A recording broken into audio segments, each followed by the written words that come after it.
Hi everyone, this is Tanya here with Memory Lane Keepsakes and welcome back to my channel. I'm so glad that you guys are here to join me for the 2025 Crack the Vault project share. This project is going to be my April project for this project share for this month, and I'm calling this project share Bloom.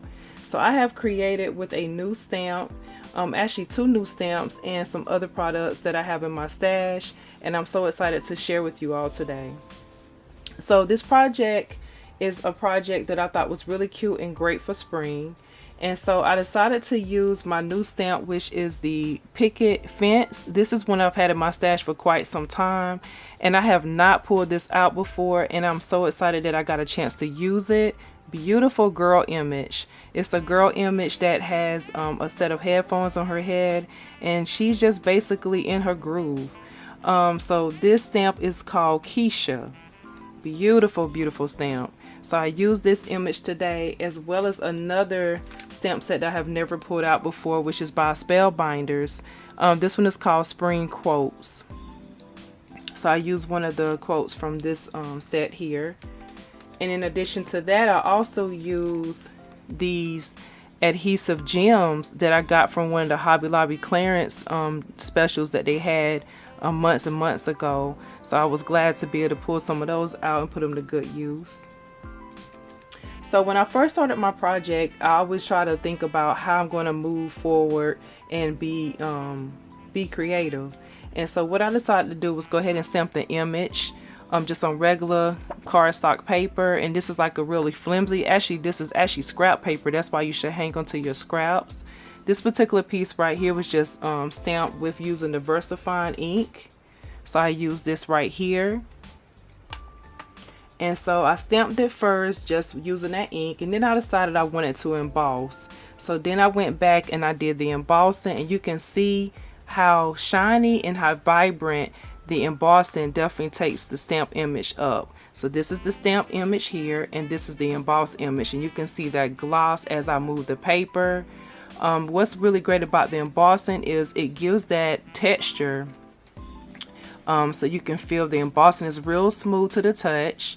And also what's great too, if you decide to color and you're not one that's big on coloring, you will stay in the lines, because those different rays, a part of the image, is going to definitely keep you in those lines and everything.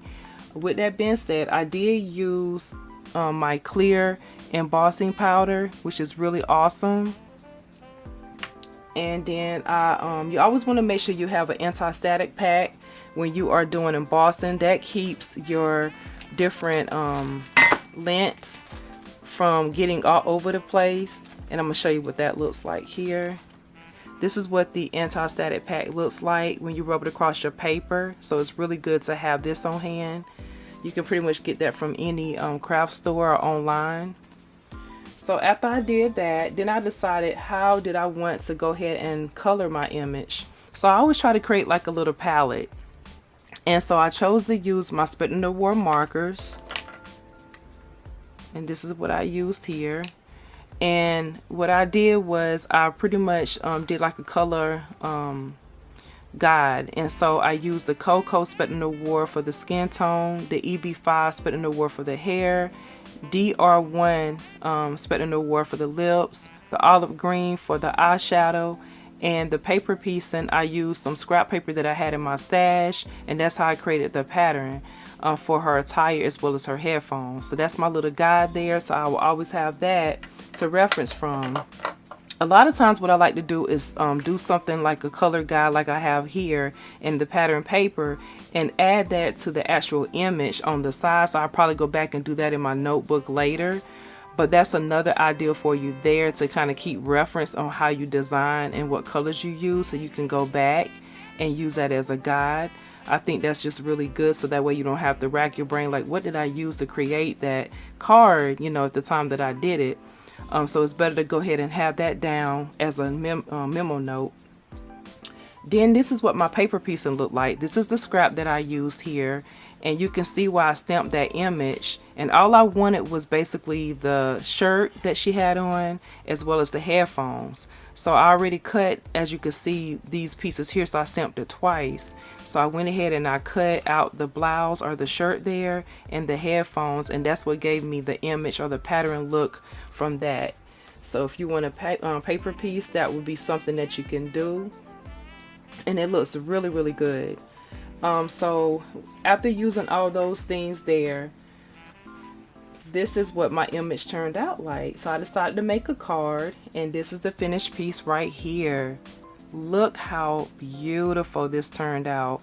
I am so pleased with this card. I love the picket fence stamps. I just think they are just really gorgeous, but not just that, they stamp like butter.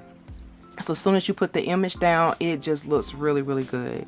So as you can see, I layered it with the background of the green, and I love the way that looks and how that turned out. I'm really happy with the results of this card.